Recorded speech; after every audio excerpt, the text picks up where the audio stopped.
So the left hand on the windmill crossovers was hitting the rim when I was doing this particular wrist over wrist crossover. One of the reasons why is because I was noticing I wasn't going far enough over. And so where I had this like distance for the playing zone, when it was shifted over, it would hit the second note like this.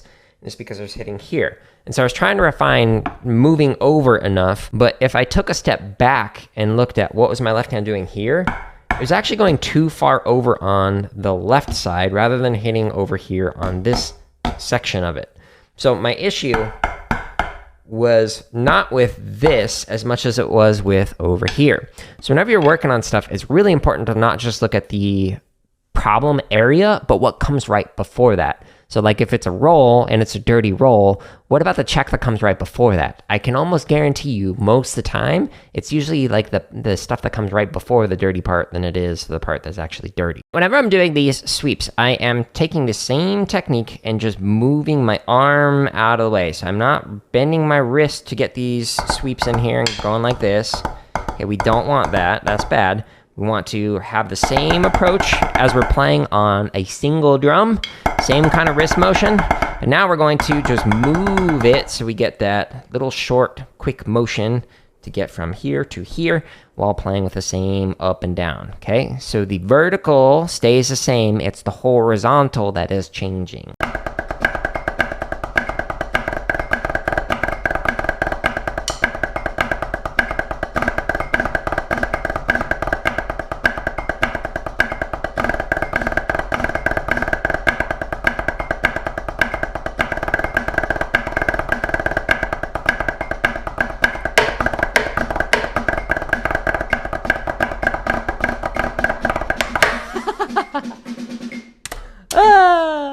I was so close. When doing the side-to-sides,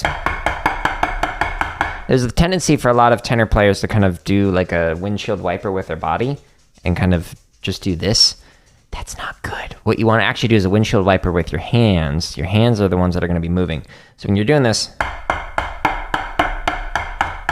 your hands, if you look at the sticks, they're at a slight angle here. They go to side, next to each other, and then they're kind of at this like little bit of an angle. So that way you are playing so that you have same resonance for each one of the strokes.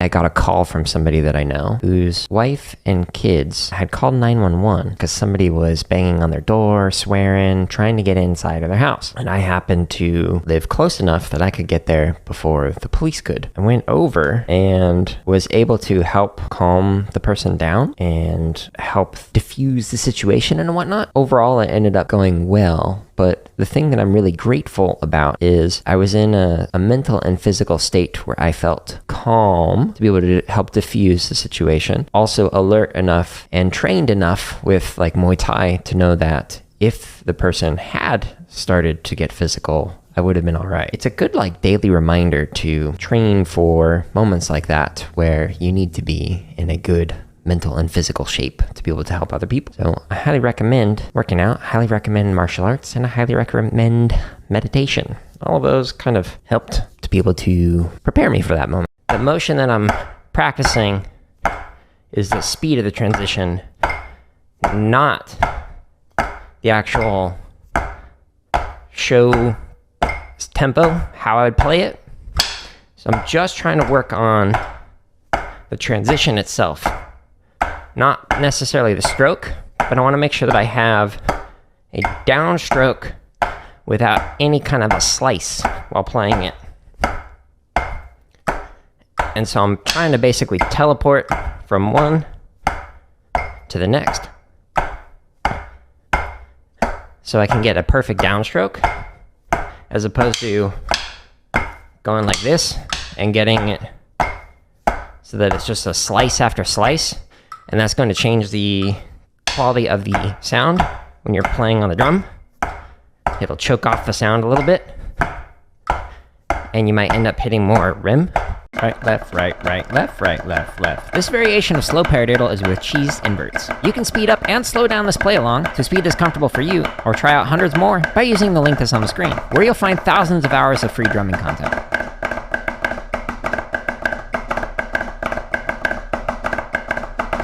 You want to practice it differently for when you're isolating a technique versus when you're practicing for show music. So if this was show music, sure, you could just do this. It's so much easier if this is how you want to practice it. But I'm specifically working on speeding this up. Working on any kind of diddle crossovers, or really any kind of crossover, there's a tendency for tenor players to raise up the hand that is doing the crossover, and it makes it so that you play at an angle and you get like a really bad sound quality. What you really want to do is keep it so that your hands are staying nice and level with the drums, nice and parallel with it, so that way you can get a full sound as opposed to like hitting like this. Okay, so we want to keep it so that our hand underneath is low and our taps are low, and that our hand on top is also low for like wrist over wrist or even stick over stick. You don't want to approach crossovers like this at an angle. You want to keep them nice and low as opposed to like that, whatever hand you are working on.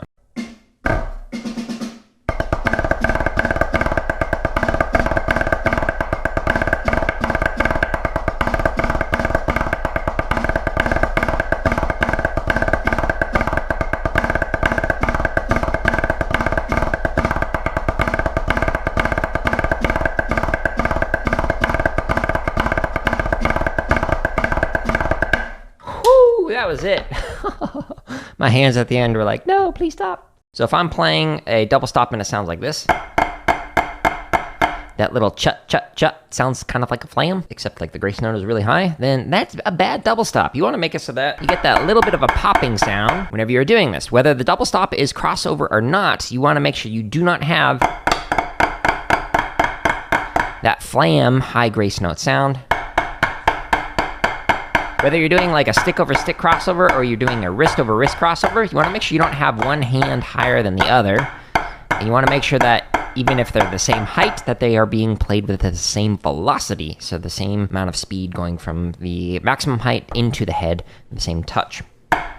Okay, so you don't want to have one moving faster than the other. Today's episode of Jared Plays Things Fast.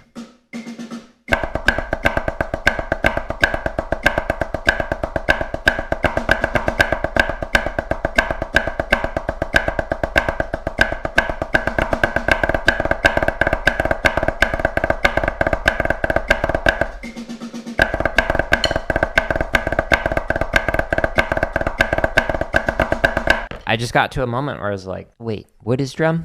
How I hit? And then, just stop playing. There's a pointer error in my memory. If you want to play along with that exercise, jaredoleary.com/drum. There's over 1,400 hours of free drumming content for you and me to use to get better. Over 500 grid variations, bunch of technique, bunch of chop stuff, bunch of drum kit, limb independent stuff. Keep you busy for a while. Check it out.